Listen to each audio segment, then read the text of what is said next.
Ba số sấy mấy thêm. Ba số sấy Đây lương đang đáy mấy thêm. Ba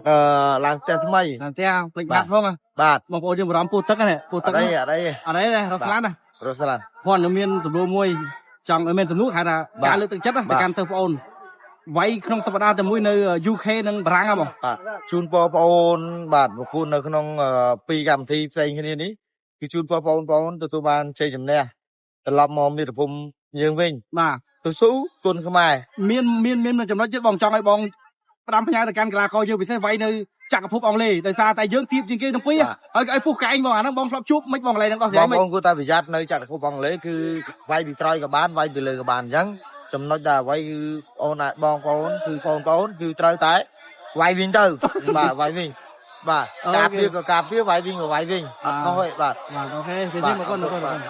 thím nơiประเทศបារាំងបានថ្លឹងទម្ងន់រួចរាល់ហើយបងប្អូនគុណខ្មែរយើងចេញទៅប្រកួតចំនួន6នាក់បងប្អូនបូកទាំងលោកគ្រូក្មេងសៀងហៃឥឡូវមកមើលរូបរាងរបស់គ្នានេះគឺជាដៃគូកបីព្រៃស្ថិតិប្រកួត11ដងអត់ដែលចាញ់ទេបងប្អូនបាទមើលទៅកពស់កពសាច់ឈាមស្អាតមែនទែននេះគឺដៃគូរបស់អ្នកលេងចិត្តសាស្ត្របឺតសង្ឃឹមបាទកម្ពុជាគឺនៅតែគេខ្ពស់ជាងរីឯសាច់បាទខាគេក៏នៅតែស្អាតនេះគឺដៃគូបាទរីហ៊ូមៀឈុតសេរីវ៉ាន់ថងកពស់កពគូនេះល្មមមកលេងគ្នាទេបងប្អូនបាទគូនេះគឺពស់ល្អបាទអត់បញ្ហាទេហើយសម្រាប់វ៉ាន់ថងក៏ធ្លាប់ទៅប្រកួតនៅបារាំង2ដងបាទលទ្ធផលមកដឹងហើយឈ្នះ2ចាញ់1នេះគូគ្រូក្មេងសៀងហៃបាទគ្រូក្មេងសៀងហៃគាត់ហាត់នៅឯប្រទេសបារាំងស្រាប់ហើយដៃគូរបស់គាត់នេះក៏ធ្លាប់ជាជើងឯកបាទ3ស្ថាប័នបងប្អូនខ្សែក្រវ៉ាត់ធំ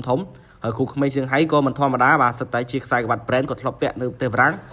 អតិទេពប៉ះជាមួយអូបៃសាំអូយគូនេះឯងនឹងតឹងខ្លាំងបងប្អូនណាសម្រាប់ពាក្យអតិទេពធានាថាល្អមើលបាទសម្រាប់គូពេជ្រអតិទេពគូកូនពៅគឺទូចចានវតីបាទជាមួយកាករនីបារាំងបាទទូច័ន្ទវតីធ្លាប់ចេញក្រៅប្រទេស